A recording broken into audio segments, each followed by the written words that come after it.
By early 1943, the war in the Pacific was being fought not only with ships, aircraft, and men, but with mathematics, linguistics, and silence. Deep inside secure rooms thousands of miles from the front lines, American cryptanalysts were slowly dismantling the secrecy of the Imperial Japanese Navy. Their weapon was intelligence. Their battlefield was code. At the center of this effort stood JN-25, the main Japanese naval code. It was not a single cipher, but a complex system built from thousands of numerical code groups, each representing words, phrases, or operational terms. To make matters worse, these numbers were further disguised by an additive system designed to defeat interception. To Japanese planners, JN-25 was considered unbreakable. To American code breakers, it was a puzzle that demanded patience measured in years. The U.S. Navy's Signals Intelligence Program, known under the umbrella term MAGIC, had already proven its value earlier in the war.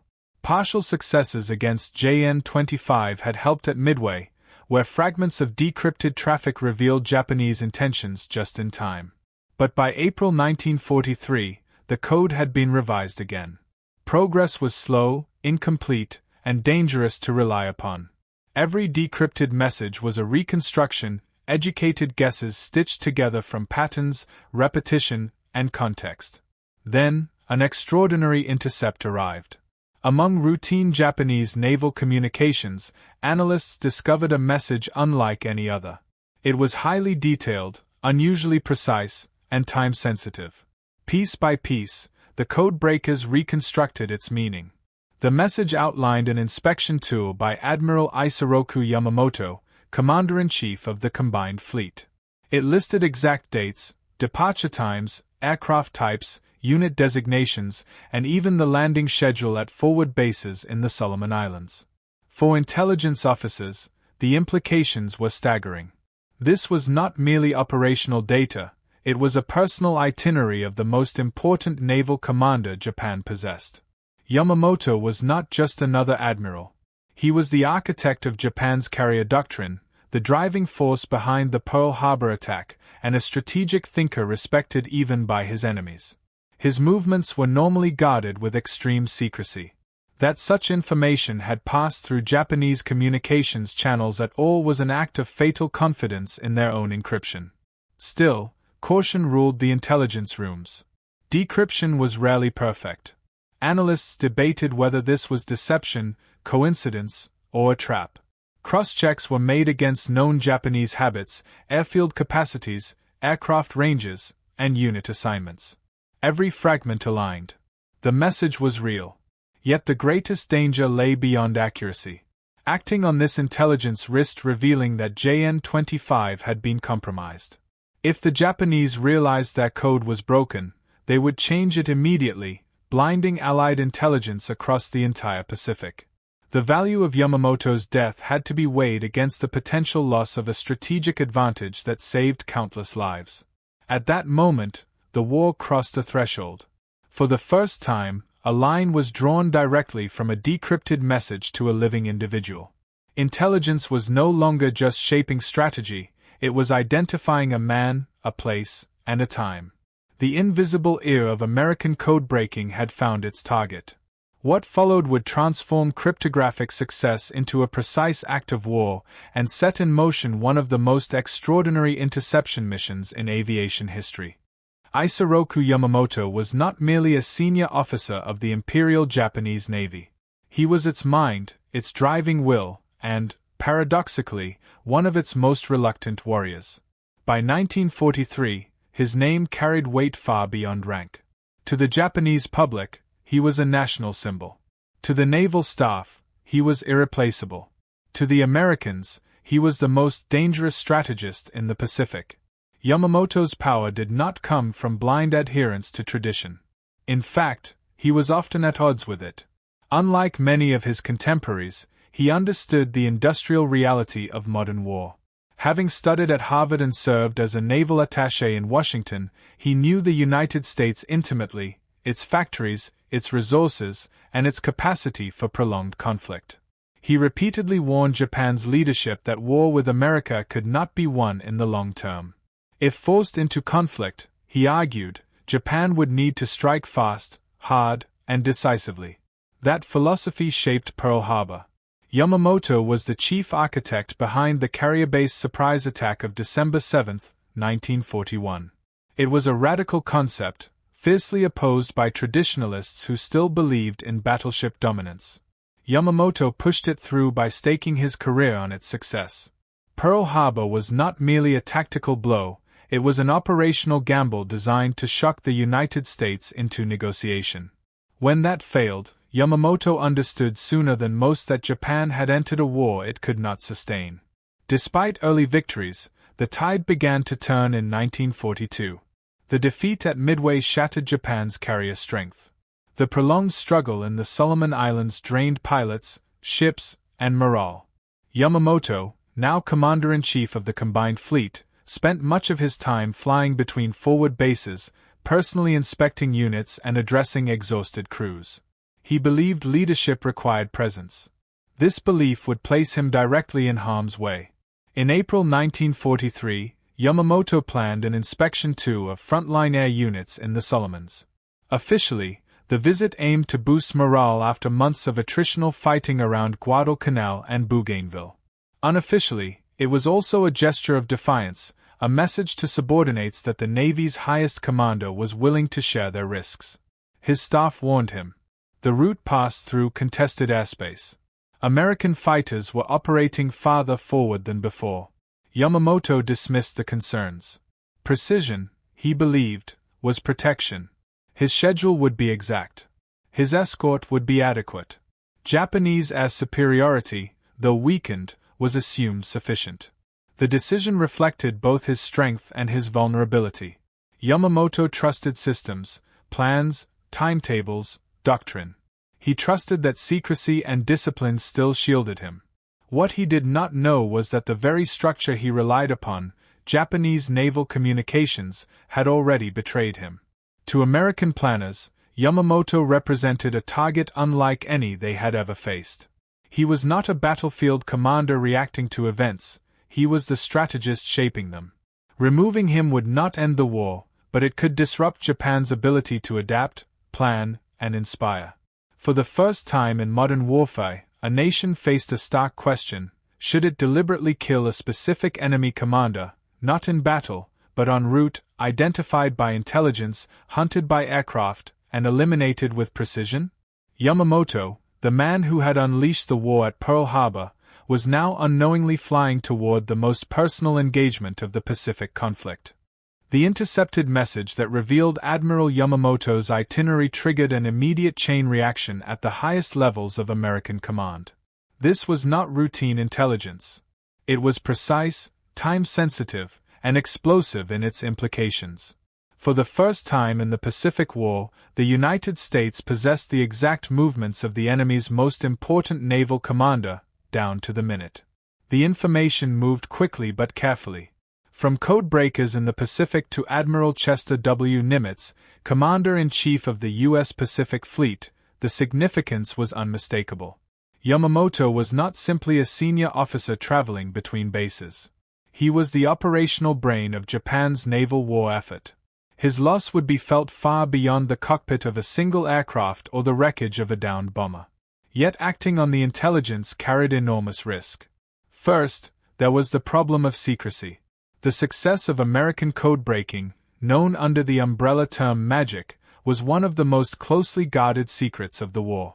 If Japan suspected that JN-25 had been compromised, they would immediately change their codes, blinding Allied intelligence across the Pacific. Any operation based on the intercept had to conceal its true origin. Second, there was the moral and legal dilemma. Targeted killing of a specific individual, identified through intelligence rather than encountered in combat, occupied a gray zone in the laws and customs of war. Yamamoto would not be leading an attack. He would be traveling on an inspection flight. Some officers questioned whether shooting him down constituted a legitimate act of war or a political assassination by military means. Admiral Nimitz weighed these concerns carefully. His conclusion was pragmatic and coldly strategic. Yamamoto was an active-duty military commander in a war zone, traveling in military aircraft, escorted by fighters. He was not a civilian, and he was not outside the conflict. If intercepted, his aircraft would be a lawful military target. The decision, however, extended beyond Nimitz authority. The question was elevated to Washington, reaching President Franklin D. Roosevelt himself. According to multiple accounts, Roosevelt's response was brief and unequivocal. Yamamoto was the man who had planned Pearl Harbor. If the United States had the opportunity to strike him, it should take it. The directive that followed was simple in wording but immense in consequence: eliminate Yamamoto. Still, even with presidential approval, the operation demanded extreme caution. The attack could not appear premeditated. It had to look like chance, an opportunistic interception, not a carefully orchestrated execution. A cover story was prepared. American aircraft, it would be claimed, had encountered a Japanese formation by luck while patrolling. Responsibility for execution fell to the U.S. Army Air Forces in the South Pacific under Major General George C. Kenney. The task was handed to a specific unit flying a specific aircraft capable of extraordinary range. The mission would be flown by handpicked pilots who were told only what they needed to know. They were not informed of the intelligence source. They were not told Yamamoto's name. They were given coordinates, a timetable, and a singular objective: intercept a Japanese flight at a precise location over the Solomon Islands.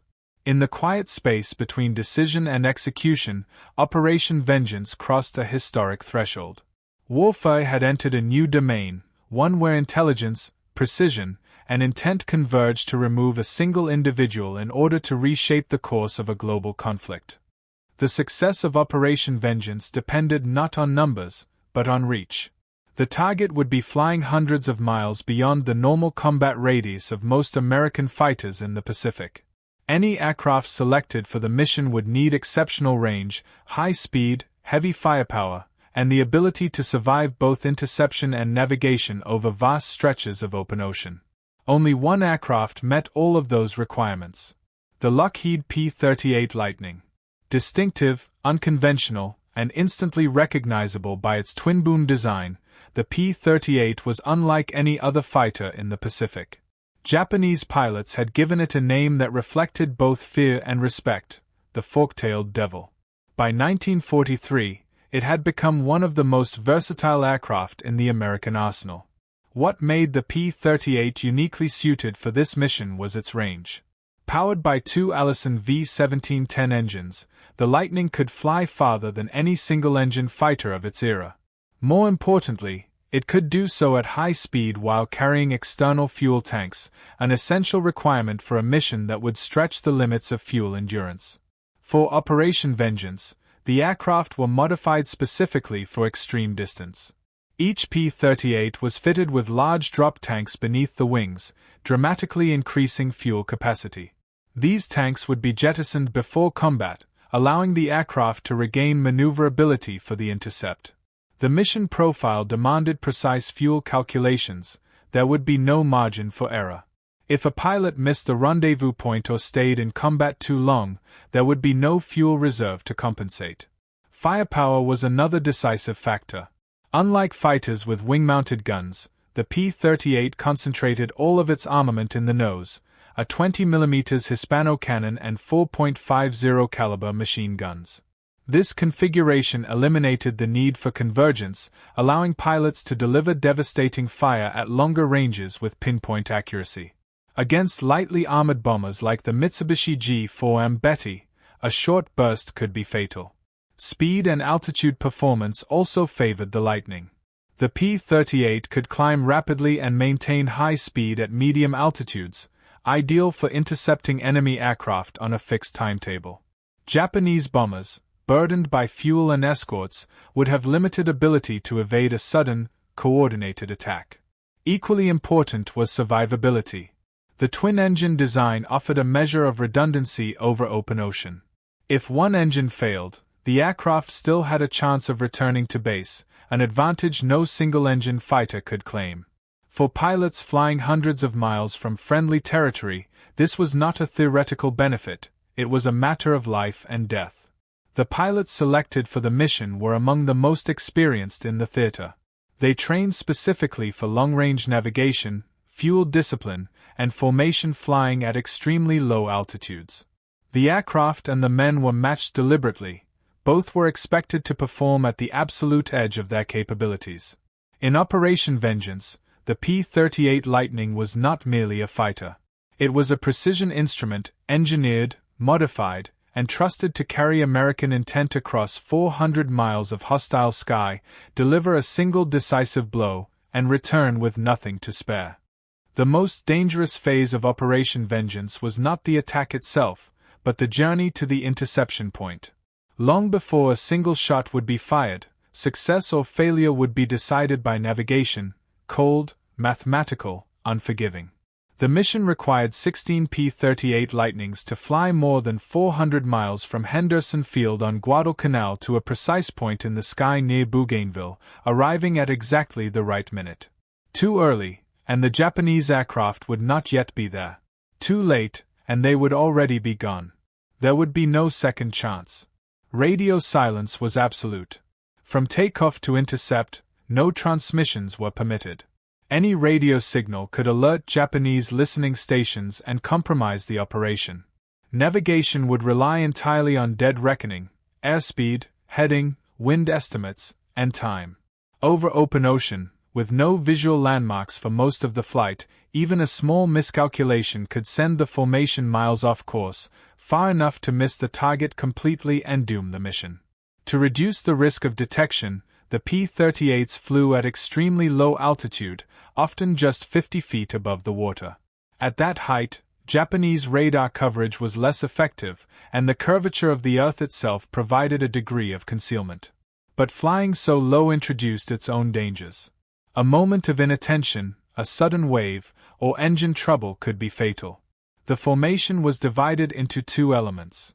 The killer group would handle the interception and attack on the bombers. The top cover would climb higher to engage the escorting Zero fighters. This division required perfect timing. Both groups had to arrive simultaneously, from the correct direction, without any communication between them. Every variable had been calculated in advance. Fuel consumption was measured to the minute. Throttle settings were standardized. Pilots were briefed on wind forecasts and instructed to hold formation at all costs. Individual initiative, normally encouraged in air combat, was subordinated to the plan. Precision mattered more than aggression. As the Lightnings pushed westward, the psychological strain mounted. There was nothing to see but ocean. No confirmation that the intelligence was accurate. No way to correct course except through faith in calculations made hours earlier. Each pilot knew that if the intercept failed, there would be no explanation, no visible enemy, only an exhausting return flight on nearly empty tanks. Minutes before reaching the target area, the formation began its final adjustments. Drop tanks were prepared for release. Altitudes shifted. Eyes scanned the horizon, searching for movement against the vast emptiness of the sky. This was navigation elevated to a weapon. Operation Vengeance was not won by chance or luck. It was built on silence, discipline, and the ability to place American fighters at a single point in three-dimensional space at precisely the right moment, turning mathematics into destiny over the jungles of the Solomon Islands. At exactly the predicted minute, the empty sky changed.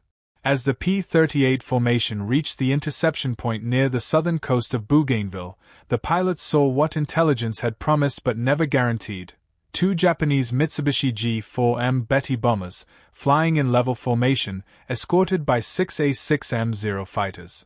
The timing was almost perfect, so precise that some American pilots later described the moment as unreal, as if the enemy aircraft had materialized on schedule. There was no hesitation. The American formation split instantly according to plan. The top cover element climbed aggressively, angling toward the escorting Zeros to prevent them from interfering with the attack.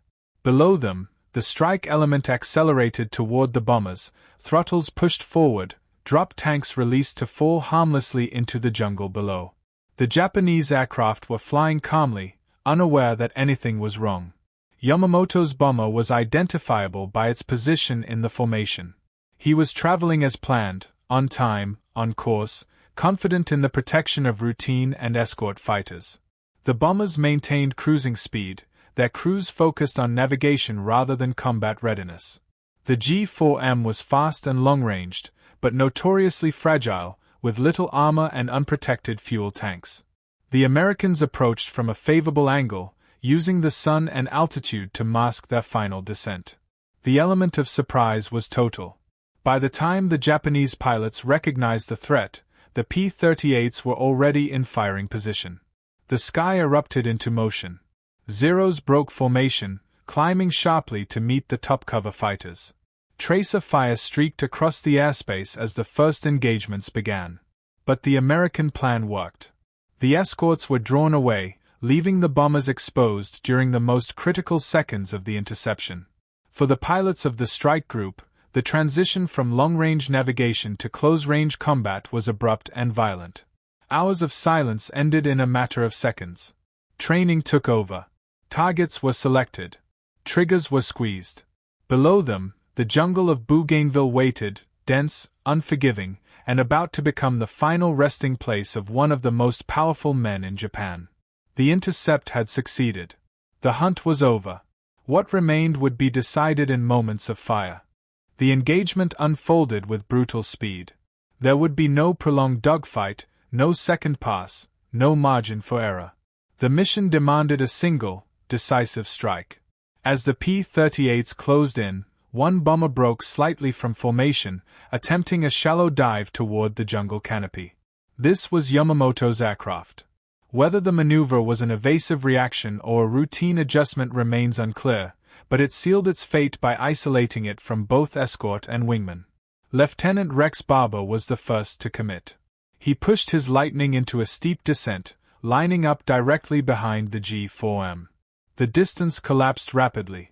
At close range, Barber opened fire, his nose-mounted cannon and machine guns pouring concentrated bursts into the bomber's right engine and fuselage. The effect was immediate. Smoke streamed from the aircraft as fuel ignited inside its unprotected tanks. Almost simultaneously, Lieutenant Thomas Lanphier attacked from another angle, firing into the bomber's cockpit and engine section. The fragile structure of the G-4M could not absorb such punishment. Flames erupted along the wing route, and the aircraft lurched violently out of control. Within seconds, the bomber was doomed. Witnesses saw it roll sharply to the left, then plunge downward in a widening spiral. The jungle canopy rushed up to meet it. There was no explosion in the air, only the final, sudden impact as the aircraft disappeared into the dense vegetation of Bougainville. Yamamoto was dead. The second Japanese bomber attempted to escape, diving toward the coast at full power. American fighters pursued and quickly overwhelmed it, sending it crashing into the sea. In less than 2 minutes, both targets had been destroyed. The entire operation, from first contact to final impact, had taken only moments. Months of intelligence work, days of planning, and hours of flight culminated in seconds of fire. In the aftermath, confusion lingered. Questions over who fired the fatal shots would surface later, fueling decades of debate. But in the air, there was no uncertainty about the result. The most influential commander in the Imperial Japanese Navy had been killed not by a fleet, not by a battle, but by a precise, calculated ambush executed at exactly the right time and place. Operation Vengeance had achieved its objective. The consequences would echo far beyond the smoking wreckage buried beneath the jungle. The destruction of Yamamoto's aircraft ended the mission, but its true effects unfolded slowly and silently across the Japanese war effort.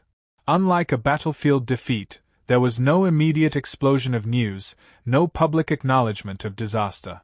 Instead, the loss was concealed, carefully, deliberately, and for as long as possible. Japanese recovery teams reached the crash site days later. Yamamoto's body was found in the jungle, still in uniform, his sword at his side. He had survived the initial impact only briefly, dying from his wounds before help could arrive. The symbolism was powerful, but it was not shared with the public. The Imperial Navy understood the psychological shock his death could cause. For over a month, the truth was suppressed. Official announcements were delayed while the Navy staged a state funeral and managed the transition of command. When Yamamoto's death was finally revealed, it was framed as a heroic loss in battle, stripped of the precision and vulnerability that had actually defined the event.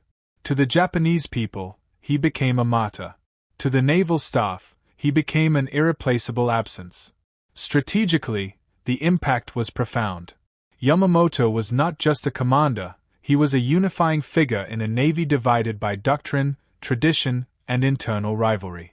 His successes lacked both his authority and his strategic vision.